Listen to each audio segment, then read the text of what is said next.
te-ai uitat înapoi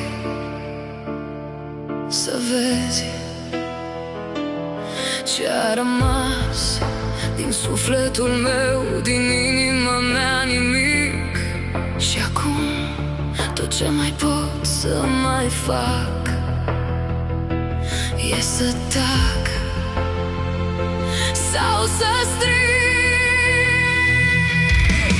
tare, să mă auzi cât mă doare,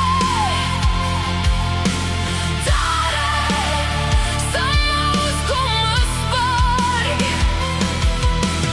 tare, într-o mie cioburi,